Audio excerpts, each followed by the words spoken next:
औरत की यह एक चीज कभी भी पूरी मत उतारना, अन्यथा गरीब हो जाओगी। नमस्कार प्रिय दर्शकों, आज एक बार पुनः आप सभी का स्वागत है। प्रिय बंधुओं, आज का हमारा प्रसंग बड़ा ही ज्ञानवर्धक है और बड़ा ही प्रेरणादायक है। बंधुओं, आज के इस प्रसंग में हम जानेंगे कि आखिर औरत की कौन सी चीज है जिसे कदापि पूरी नहीं उतारनी चाहिए।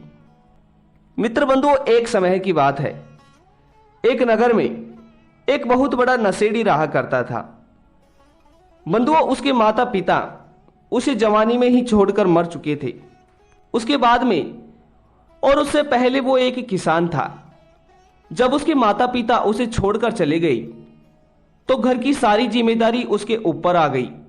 परंतु उस समय उसकी उम्र के जवानी का दौर था, तो उस दौर में उसने अपनी सारी जमीन जायदाद को बेच दी और वो एक बहुत बड़ा नशेड़ी बाज बन गया।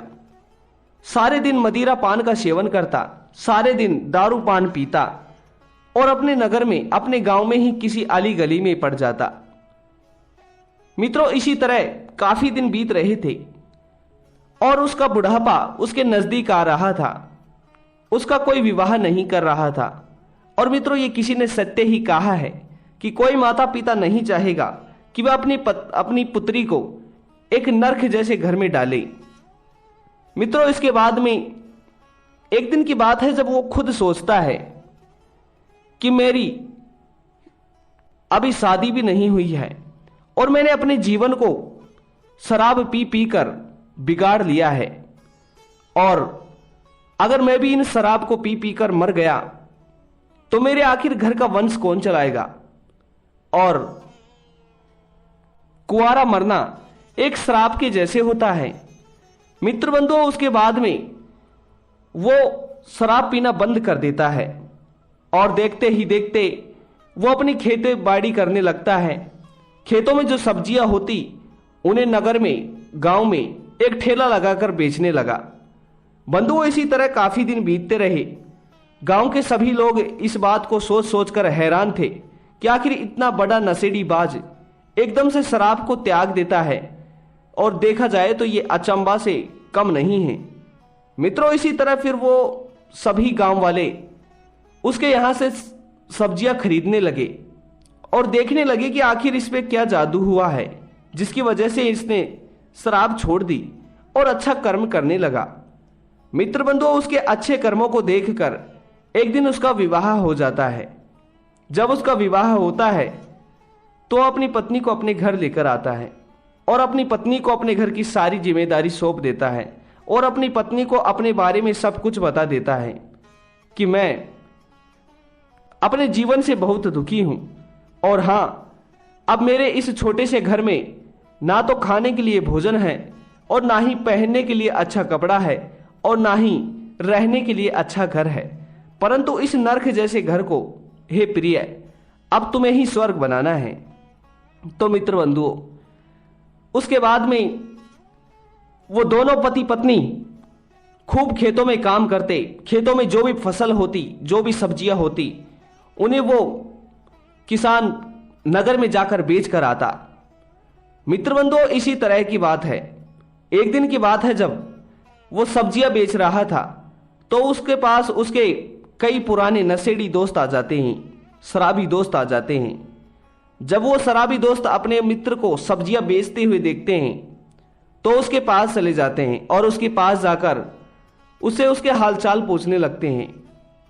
मित्र बंधुओं, उसके बाद में थोड़ी ही देर बाद उस किसान की सारी सब्जियां भी बिक चुकी थी।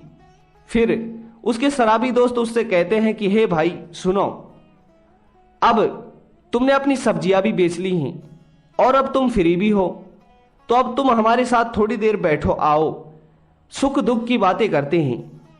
मित्र बंधुओं, उसके बाद में वो अपने शराबी दोस्तों के पास बैठ जाता है और उसके बाद में उसके शराबी दोस्त एक शराब की बोतल निकालते हैं और थोड़ी थोड़ी शराब पीने लगते हैं।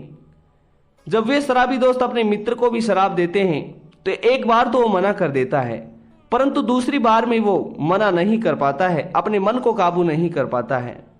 मित्र बंधुओं, यह किसी ने सत्य ही कहा है कि जो मनुष्य अपने मन को काबू कर सकता है वो अपनी मुट्ठी में पूरे संसार को काबू कर सकता है।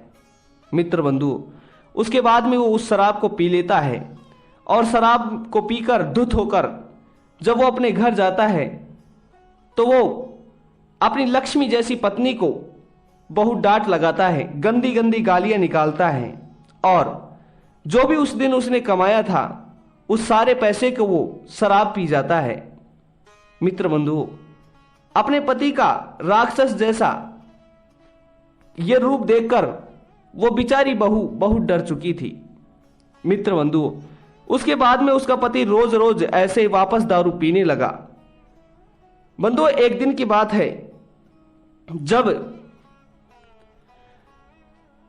उस नशेड़ी के घर उसके ससुराल वाले आते हैं अपनी बेटी से मिलने के लिए।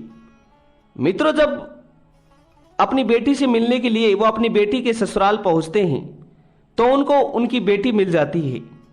वो उनकी बेटी से अपनी बेटी के हालचाल पूछते हैं। उनकी बेटी उन्हें पानी पिलाती है। फिर जब वो अपने जमाई राजा के बारे में पूछते हैं तो उनकी बेटी कहते हैं कि आपका जमाई तो सब्जियां बेचने के लिए बाजार गए हैं और थोड़ी ही देर में वापस आएंगे। मित्र बंधु, इसी तरह अपने जमाई राजा का आने का वे लोग इंतजार करने लगते हैं। जब उनका जमाई राजा शाम के समय शराब में धुत होकर धक्के खाते हुए और जोर जोर से गालियां निकालते हुए आता है और जब वो लोग इसे देखते हैं तो वो बहुत डर जाते हैं और वो अपनी पुत्री से कहते हैं कि पुत्री, हमें तुम्हारा भविष्य नरक में जाते हुए दिख रहा है और भला तुम किस तरह इस शराबी के साथ रहोगी, ये तो तुम्हें जीते जी मार देगा। मित्रों, उसके बाद में जब वो शराबी अपने घर आता है और घर आते ही अपने सास और ससुर को देखता है तो वो नशे में धुत अपने सास और ससुर को गालियां निकालता है और बोलता है कि क्यों आए हो यहां, आखिर तुम्हारा है क्या। और भी मित्रों, इसी तरह नाना प्रकार के अपशब्द बोलने लगता है। मित्र बंधु, उसके बाद में वो माता पिता अपनी पुत्री को अपने साथ लेकर अपने घर चले जाते हैं। दर्शकों, उसके बाद में जब दूसरे दिन उसकी शराब उतर जाती है तो वो सोचने लगता है कि कल मुझसे बहुत बड़ी गलती हुई है। मैंने अपने माता पिता समान अपने सास ससुर को बहुत सुनाया है और वो अब मेरी पत्नी को भी यहां से ले गए हैं। अब तो मैं बेघर हो जाऊंगा, मुझे खाना बनाकर कौन देगा। मित्र बंधुओं, इसी तरह कई दिन बीत जाते हैं। अब वो अपनी पत्नी के बिना नहीं रह पा रहा था और देखते ही देखते महीने बीत जाते हैं। 1 महीने से ऊपर हो जाता है। फिर एक दिन की बात है जब वो अपने ससुराल जाता है अपनी पत्नी को लेने, तो ससुराल का जाकर जब दरवाजा खटखटाता है तो उसका ससुर उस दरवाजे को खोलता है। मित्रों, जब वो अपने ससुर से नमस्कार राम राम करता है तो उसका ससुर उसकी तरफ देखता तक नहीं है और दरवाजे को खोलकर अंदर की ओर चले जाता है। बंधुओं, उसके बाद में उसके ससुराल वाले उसे पानी पिलाते हैं और फिर पूछते हैं कि आखिर क्यों आए हो यहां। तो बंधुओं, फिर वो कहता है कि मैं अपनी पत्नी को लेने के लिए आया हूं, मैं उसके बिना और नहीं रह सकता, मैं उससे बहुत प्रेम करता हूं। तो मित्र बंधुओं, उसके बाद में वो लोग अपने जमाई राजा से कई सारे वचन लेते हैं कि आज के बाद अगर तुम शराब पियोगे तो आज के बाद हम हमारी बेटी को तुम्हारे साथ नहीं भेजेंगे, क्योंकि कहते हैं कि शराबी की पत्नी का जीवन, उसका भविष्य हमेशा अंधकार से भरा हुआ होता है। कहते हैं कि वेश्या का संग करने वाला पति और उसकी पत्नी का जीवन हमेशा अंधकार में होता है। कहते हैं कि खूनी और अत्याचारी पुरुष की पत्नी का जीवन भी अंधकार में ही होता है। मित्रों, इसी तरह फिर वे अपनी पुत्री को अपने जमाई के साथ भेज देते हैं। उसके बाद से वो किसान, वो नशेड़ी शराब पीना छोड़ देता है और मेहनत करता है, अपने खेतों में काम करता है।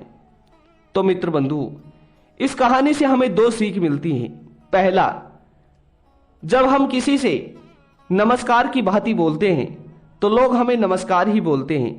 जब हम किसी से गाली देकर बोलते हैं तो वह भी हमें गाली देकर ही बोलते हैं। जिस प्रकार उसने अपने ससुर को अपने घर आने पर शराब पीकर अपमान किया था, और जब वो अपने ससुर के घर गया तो उसका ससुर उससे बोला तक नहीं। इसे कहते हैं जैसा का तैसा। दोस्तों, दूसरी संगत हमें ये मिली है कि कभी भी पत्नी का अपमान किसी के सामने नहीं करना चाहिए, और कभी भी पत्नी की किसी भी बात को लेकर उसका अपमान नहीं करना चाहिए, उसकी बात की फीट नहीं उतारनी चाहिए।